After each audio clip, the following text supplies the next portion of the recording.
Hello, everybody. I'm back with another take of Zooming with Kaymitch. I'm excited to have my next guest on shortly, and I'm going to wait on her as she get on here soon.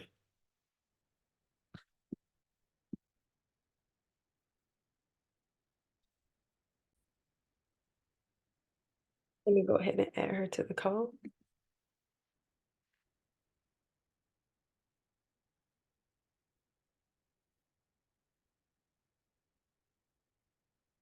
Got it. What's up, Kayla? Hello. How are you? I am good. How are you? Doing well. I'm doing well. Thank you for inviting me. Yes, I'm so happy that you had some time to carve out today to be able to talk with me with a few questions I have for you, be able to kind of gain some insight from you and just learn and be able to, help others in that way as well. So without further ado, why don't you go ahead and introduce yourself? Sure, yeah. Well, I'm Coach Danni Durjan, Associate Head Coach at Coppin State University. You want more details, a little bit more about my journey, or that's good enough right there? That's good enough right now, right there, because we can dive into the questions. So, you being an associate head coach, this was your first year. Kind of, can you tell your story of how it came about and like what this season meant for you? Yeah, so this season was a lot different than last season, right? Being associate head coach was new to me. Being very young at that, I've only been in the game for about 5 years coaching, then obviously playing before that. So it was a lot. It was a lot more work. It was a lot more responsibility. Mhm. But I loved it. It's exactly what I was looking for when I made the move. Just wanting more on my plate to learn and kind of advance at that level. So it was good. It was fun. It was tough. Like it wasn't easy at all. There was definitely a lot of challenges, things I had to learn and be uncomfortable with. And I can go into details with that if you want. You just let me know. I'll go as far as you want or not. You just let me know. I'm kind of in your court. Kind of how Um, did that opportunity come about? yeah, so relationships. Hmm. A little bit more about my journey. As soon as I stopped playing at Towson University, I went right to coaching, literally that fall. Hmm. And it started with the previous coach I used to play for, right? So it was a JUCO job. So I took that job. I was there 2, 3 years. We had a lot of success early. Hmm. And it means making to the national tournament every single year, made it to the final four of JUCO, our Uh-huh. last year there. And then from there, that's when I got my first Division I assistant job after 2, 3 seasons with that, including COVID. So when it came about coming to Coppin State University, my previous coach had a relationship with the head coach at Coppin. So Okay. when he was on the look for another assistant, and he mentioned my name, and we built that relationship, I reached out to the coach. He talked to me. We had lunch. We built our own connection. Relationships happened, and that's how it happened. We really bonded. I believed in his vision. I love what I saw in the future of the program. And then Hmm. on top of that, it was a risky move, right? I'm leaving Morgan State, going to Coppin State. They're in the same conference. They Yeah. are rivals. It's Uh-huh. down the street. So it was a big no for me at first. I'm like, no, I'm not gonna do it. Like I'm not going. Uh-huh. I loved Morgan. I loved my people there. I loved the experience. I loved our season. We went to the WNIT. Oh, that's Um, yeah. yeah, that year. So it was really hard for me. And I said, hey, like if I'm gonna make this move, there's Hmm. some things I need. And I think that was really good for I'm learning there's a lot of other Black coaches that I follow Hmm. and want to be like, and I see how well they speak up for themselves and talk for what they want. So, when an opportunity like that came, I'm like, hey, I think if I'm going to make this move, I need this, or I would like to have this, or I want to grow and learn with this, and I want to be closer with this. So that came about with the title, and he agreed to it, and I said, I can't turn that down. Hmm. No, I think that's so cool. Like a lot of coaches that I talk to, their main like I would say thing that they would try to tell me is how to build relationships and how much Yeah. relationships mean down the line when it comes to looking for a job or a spot somewhere or to even help like a player get somewhere different. Those relationships are your core values of what, that's your bond, your word with somebody when you are able to, build great relationships with them. And so that's one thing that I'm definitely trying to learn, being a graduate assistant early is to reach out to different coaches and build bonds with them. So later down the line, it's like, oh, I remember this girl and different stuff like that. So I think that's so cool how your ties back to Morgan State, helped you get here to your rivals, but it's still cool because it's for the love of basketball. That's so cool and Yeah. amazing to me. No, Um, I love what you're doing. Like huh, these podcasts are huge. Like I love that as a GA, you're expanding networking. Like you're all the way in Murray, right? And that's really, really far from where I am in Maryland. So the fact that you're reaching out to coaches and getting to know yourself around them is huge. I love it. I love it. I support it 100%. It's dope. I appreciate it. So, Yeah. I always do my research. So, with you being the recruiting coordinator there, what are like your thoughts on the transfer portal right now? I'm a transfer portal supporter. I think it's crazy. I think it's hectic. I think it's a lot going on. Yeah. It's definitely a lot of work too, but it kind of puts a lot of power back into players, but then also in the coaching staffs as well. It helps us both kind of get what we want. Right. Sometimes in the process, it can be a lot that we don't know. You don't really know a person until you spend time with them, right? Or Right. the experience is not really what they thought it was going to be. So I Hmm. think the transfer portal helps that player really find their home, that they feel comfortable and they want to grow and kind of be a little bit more happy. And then on the part of coaches, like it helps us build a team, right? If Right. we feel like we got a kid and, I love developing players, but if they don't feel like that's where they want to be, Mhm. the transfer portal gives us access to go get kids that want to be here as well. I Mhm. think for being a smaller Division I school, it helps us out a lot, right, with recruiting, Mhm. with getting kids that maybe want a second opportunity, another chance, or to prove themselves. So for me, I love it. I love it. Wow, that's great insight. And I think too with the portal, like I play basketball, I've been to a different school. So I think it is great Yeah. now because like you said, early on when you go on visit, like you never know how school might be, your role changes as the years progress. And Yeah. so, it's better to be able to, like you said, it benefits the coaches to get players that they need right away, but also so players can go and play for a coach that, may need them in a different role right away. And so I think that's excellent, how the portal is being used. I know a lot of people are opposed to it, some people are for it, but I'm definitely one of those ones that's for it because I know what it can do for, different players and different aspects of that thing. So I think that's great. Um, to you, what is kind of like the biggest misconception surrounding, HBCU basketball? Yeah. I thought about this one. It was a good question because I think it does have to be, discussed. Yeah. Um, what I've noticed this year is that our skill level is really good. Like if you take the top of the MEAC, top of the SWAC, even the top of the CIAA, it's good bump. Like it's really competitive. The coaches are high level. Mm-hmm. They run great sets. Their offensive defensive strategies are really really good. So I think the biggest misconception could be, the skill level isn't that great when it really is. And obviously speaking on Coppin State's behalf, we had a pretty decent season. We knocked off a Power Five school in Pitt earlier in November this year, right? That's the first time I believe in my head coach's history or Coppin State that they've done that.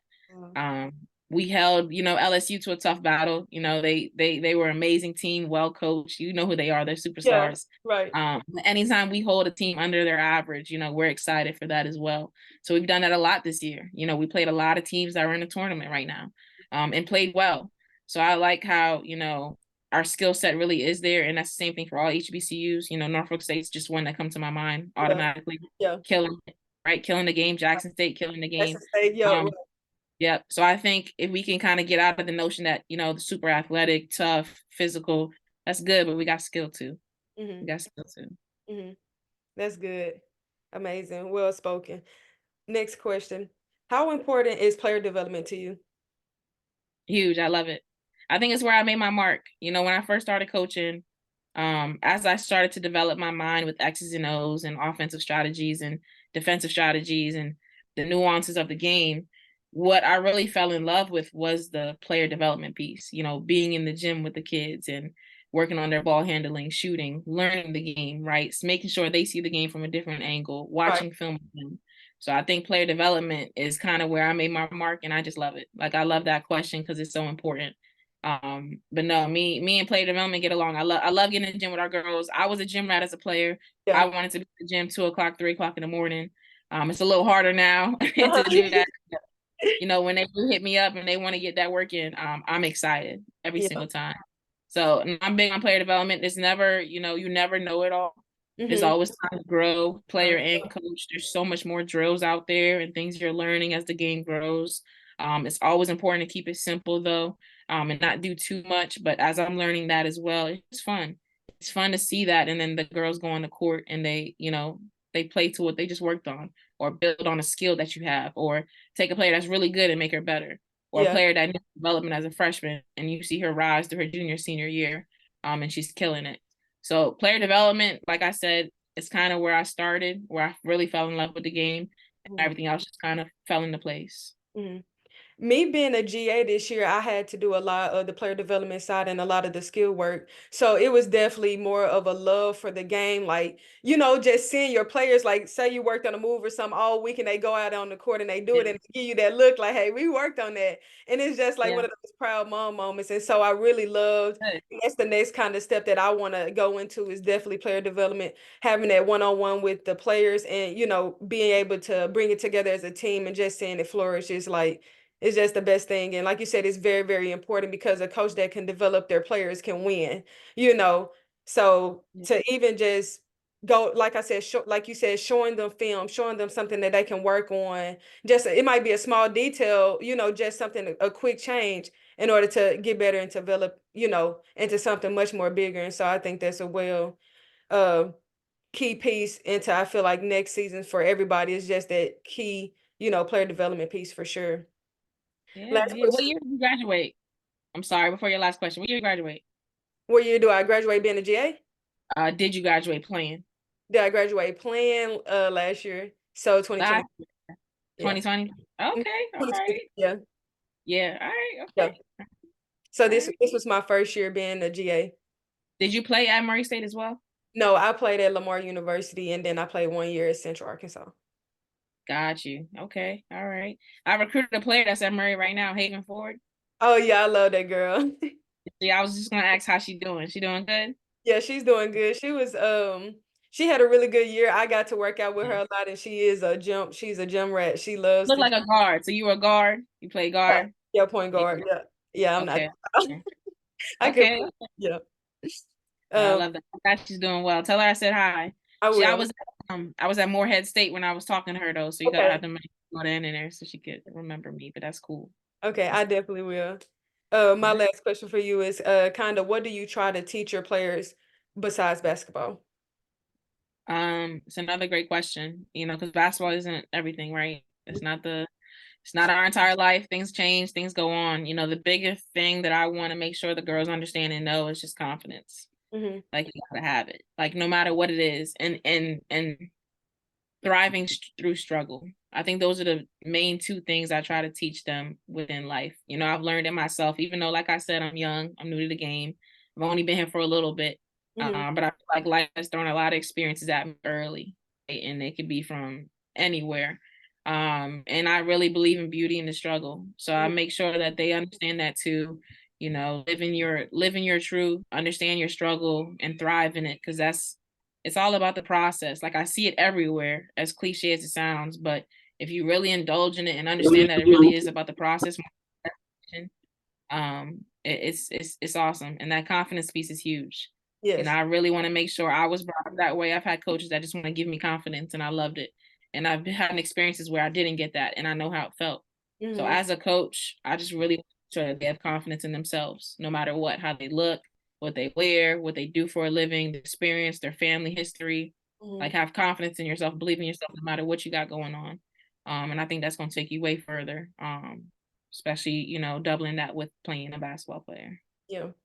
I think that is really key because we just play basketball. It's not who we are, and so figuring Yeah. out who you are and giving them that confidence boost that hey, you can do whatever you want to do because the ball gonna stop bouncing at one point in time. So having that confidence coming from a coach, it not only exude outside the court but on the court too because they know hey, my coach got my back no matter what, no matter if I'm playing good, no matter if I'm playing bad. Like I know they got my back Yeah. and I can just be 100 with them. And I think like you said, it takes you a long way as a coach, but also them as a long way as a player. And that's stuff that they will never forget, no matter stats or whatever. They gonna remember, like, hey, this coach was always good to me.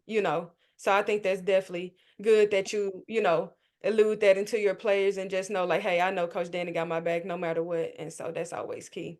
But I thank you so much for being a part of my interview and being able to talk with you and gain so much insight. And it was a pleasure talking to you. And I would definitely be in touch with you and just yep, Yeah. keep thriving. Keep doing what you're doing. Going to the Final Four? No, I'm not You going going. to the Final Four? I'm not going this year. I'm Ooh. gonna probably go next year. next year because it's in Cleveland. Because that's why I'm not going. I don't it's not because it wasn't in Cleveland. I just felt like I needed to learn some more about the game before I just, went to the Final Four Out just there. so I just Got kind it. of Okay. take this summer to kind of learn the ins and out of basketball and building more connections and stuff before I go to that. But All right. definitely. Well, you have my number. Please use it. Call me, reach out. We're connected now, even through this. I'm really proud of what you're doing. I appreciate it. Just hit me whatever you need. Any questions, anything like that. I'm here. All right. Definitely. We'll be in touch. You have a great All day. right. All right. Bye.